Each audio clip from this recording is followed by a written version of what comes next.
Real estate एक view लीए कारण के जे रीते अत्यारे इंडेक्स स्पेसिफिक अगर જોઈએ તો સૌથી વધારે નિફ્ટી રિયલ્ટી આપણને જે છે એક ખરીદારી બતાવી રહ્યું છે। સ્ટોક્સ પણ અત્યારે આપણે રિયલ એસ્ટેટમાં જોઈએ તો જે મજબૂતી આપણને ખરીદારી ખાસ કરીને જે કંપનીઓ બતાવી રહી છે Macrotech ડેવલपर्स, brigade, ઓબરોય realty, Prestige, DLF, શોભા, ગોદરેજ પ્રોપર્ટીઝ, હપટાઉન બધામાં એક ખરીદારી, ડીબી રિયલ્ટી એક બતાવી રહ્યું છે।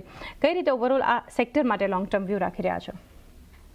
એક ઉદાહરણ જાણની તમને આપું તો 11,000 કરોડનો પ્રોજેક્ટ ડીએલએફ તરફથી ગુરુગ્રામમાં એક અઠવાડિયામાં વેચાઈ ગયેલો।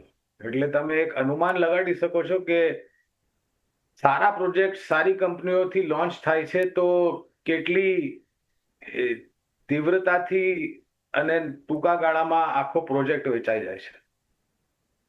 અને સ્વાભાવિક છે જે વ્યાજ દરોમાં કાપણી થઈ છે એને લઈને હાઉસિંગ ફાઇનાન્સ માં માંગ વધશે જેનાથી હાઉસિંગ ફાઇનાન્સ કંપનીઝને ફાયદો થશે। અફોર્ડેબિલિટી જ્યારે તમે 11,000 કરોડનો પ્રોજેક્ટ માત્ર એક અઠવાડિયામાં વેચાઈ જાય આખો તો તમે એક અંદાજો લગાડી શકો છો કે ભવિષ્યમાં કેવી રીતના માંગ આવી શકે છે રિયલ એસ્ટેટ સેક્ટરમાં। પણ એક તકલીફ એ બી છે ચાંદી રિયલ એસ્ટેટ સેક્ટરની કે આ ઘણા બધા પરિવર્તન થયા છે નીતિઓમાં લઈને રેરા વગેરે અનુશાસન બી ઘણું બધું આવ્યું છે પણ તે છતાંય રિયલ એસ્ટેટ એક હાઈ બીટા સેક્ટર છે। કહેવાનો અર્થ એ છે કે સારા બજારમાં આગળ પડતું બજારમાં પ્રદર્શન તમને રિયલ એસ્ટેટ સેક્ટર તરફથી આવતું દેખાશે અને ખરાબ બજારમાં એટલી જ તીવ્રતાથી આ સેક્ટર નીચે આવે છે। પણ લાંબા ગાળા માટે જે સક્ષમ અને મજબૂત કંપનીઓ છે એક કંપનીનું નામ મેં લઈ લીધું જ્યારે તમે પ્રશ્ન પૂછેલો પોલિસીમાં બદલાવ થઈને તો ડીએલએફ નું નામ લીધેલું। આ એક સક્ષમ મજબૂત કંપની છે। આ સિવાય ગોદરેજ પ્રોપર્ટીઝ છે,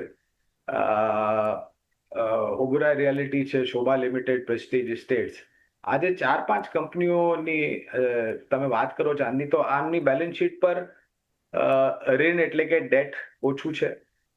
પ્રોજેક્ટ પૂરી કરવાની જે રન રેટ છે એ ઇન્ડસ્ટ્રી સ્ટાન્ડર્ડ્સ કરતાં વધારે સારી પડતી છે અને એ સાથે જ આવનારા ભવિષ્યમાં આ બધી કંપનીઓના ઘણા બધા પ્રોજેક્ટ્સ મોટા અને નાના શહેરોમાં લોન્ચ થશે।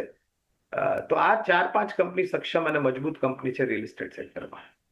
તો ખાસ કરીને સ્ટોક્સ ખાસ એક ફોકસમાં રિયલ એસ્ટેટમાંથી હોવા જોઈએ ને ઓવરઓલ આજે એક પોઝિટિવિટી ઇન્ડેક્સ સ્પેસિફિક પણ રિયલ્ટી બતાવી રહ્યું છે। બજાજ